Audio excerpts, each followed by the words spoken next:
இங்கிலாந்துக்கு எதிரான போட்டியில் இந்தியா 233 ரனுக்கு ஆல் அவுட் ஆயிட்டாங்க அப்படிங்கிற மாதிரி இருக்கு. விராட் கோலி மற்றும் ஸ்ரேயஸ் ஐயர் ரெண்டு பேருமே இன்னைக்கு 50 அடிச்சிட்டாங்க. ரெண்டு பேரும் 50 அடிச்சாலுமே இந்தியா 44 ஓவருக்கு மேல விளையாடலையே அப்படிங்கிற மாதிரி இருக்கு. என்ன விளையாண்டுறாங்க இந்தியா?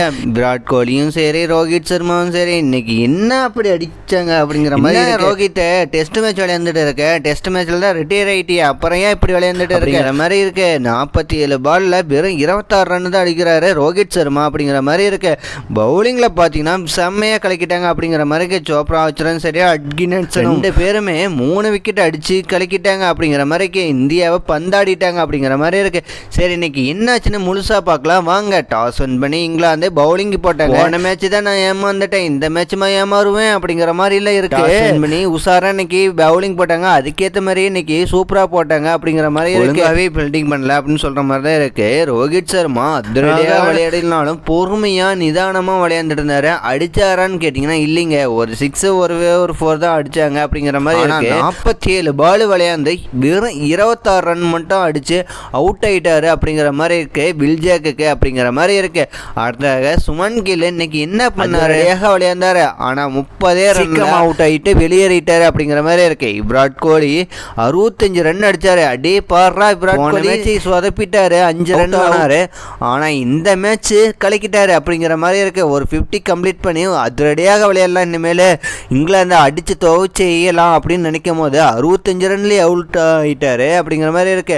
இஷான் கிஷான் கேஎல் ராகுலுக்கு பதிலாக வந்தாரு, அவருமே ஒரே பால்ல அவுட் ஆயிட்டு போயிட்டே இருக்காங்க அப்படிங்கிற மாதிரி இருக்கு. அவுட் ஆகிட்டாரு.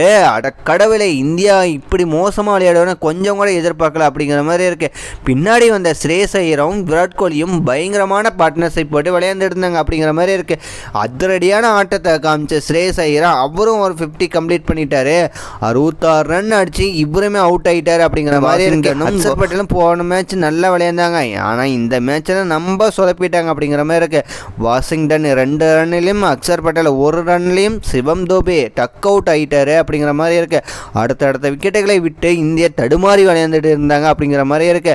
ஆனா பும்ரா வந்து கலக்கிட்டாரு அப்படிங்கிற மாதிரி இருக்கு. ஒரே ஓவர்ல 18 ரன் அடிச்சு கலக்கிட்டாரு அப்படிங்கிற மாதிரி இருக்கு. பிரசித் கிருஷ்ணா அவுட் ஆகாத இருந்திருந்தா பும்ராவோட அடியே பார்த்துருக்கலாம் அப்படிங்கிற மாதிரி இருக்கு. அவரு நாட் அவுட்ல இருந்தாரு, 20 ரன் அடிச்சு அப்படிங்கிற மாதிரி இருக்கு. பும்ரா 44வது ஓவர்லேயே ஆல் அவுட் ஆயிட்டாங்க. இந்தியா 233 ரன் தான் அடிச்சாங்க. போன ஃபர்ஸ்ட் ஒன் டேல 258 ரன் அடிச்சாங்க இங்கிலாந்து. ஆனால் இந்த மேட்ச்ல இந்தியா இப்படி சொதப்பிட்டாங்களே அப்படிங்கிற மாதிரி இருக்கு. இதுக்கு முக்கியமான காரணம் யாருன்னு பார்த்தீங்கன்னா சோப்ரா ஆச்சர் தான். 3 விக்கெட் எடுத்து கலக்கிட்டாரு. அவரோட 3 விக்கெட் எடுத்து கலக்கிட்டாங்க. செகண்ட் இன்னிங்ஸில் இந்தியாவுக்கு பெரிய அதிர்ச்சியை கொடுத்துட்டாங்க. கடவுளே, என்ன ஒரு அதிர்ச்சி. பும்ரா வந்து ஃபர்ஸ்ட் பால் போட்டாரு பென்டக்கிட்டுக்கு, ஃபர்ஸ்ட் பாலே தூக்கிட்டாருல பென்டக்கிட்டு அப்படிங்கிற மாதிரி இருக்கு. ஃபர்ஸ்ட் பாலே விக்கெட்டை எடுத்தாலும் அடுத்த பெத்தில் 4 ரன்லேயே வெளியேறிட்டாரு. ஹரிப்ரோக்கு இன்னைக்கு வந்ததுலேருந்து அதிரடியாக விளையாடலான்னு பார்த்தாரு, ஆனால் அவர் வந்து பேட்டில் படவே இல்லை அப்படின்னு சொல்கிற மாதிரி தான் இருக்கு. 16 ரன்லேயே அவருமே அவுட் ஆகிட்டாரு. சாம் கரன் கொஞ்சம் அதிரடியாக விளையாண்டு அவருமே 26 ரனில் அவுட் ஆகிட்டு போயிட்டே இருக்காங்க. இந்தியாவுக்கு அடுத்தடுத்த விக்கெட்டு வந்தாலும் அதிரடியாக விளையாடனாலும் ஜோ ரூட்டு பொறுமையாகவும் நிதானமாகவும் அடின்னு அடிச்சுட்டு இருந்தார் அப்படின்னு சொல்கிற மாதிரி இருக்குது. 44 ரன்னுக்கு மேலே அடித்து கிளின்னு கிழிச்சிட்டு இருந்தாங்க. விக்கெட்டே எடுக்க முடியலையே அப்படிங்கிற மாதிரி இருக்குது. அவரோட பட்லரு வந்ததுலேருந்து அதிரடியாக விளையாண்டுட்டு இருந்தாங்க. 2 பேரும் பார்ட்னர்ஷிப்பை அவ்வளோ சீக்கிரம் எடுக்க முடியல, விக்கெட்டை எடுக்க முடியல. இந்தியாவுக்கு பெரும் அதிர்ச்சி காத்து கொண்டு இருந்துச்சுன்னு தான் நினைக்கிறோம். அது மாதிரியில் போயிட்டு இருக்கு.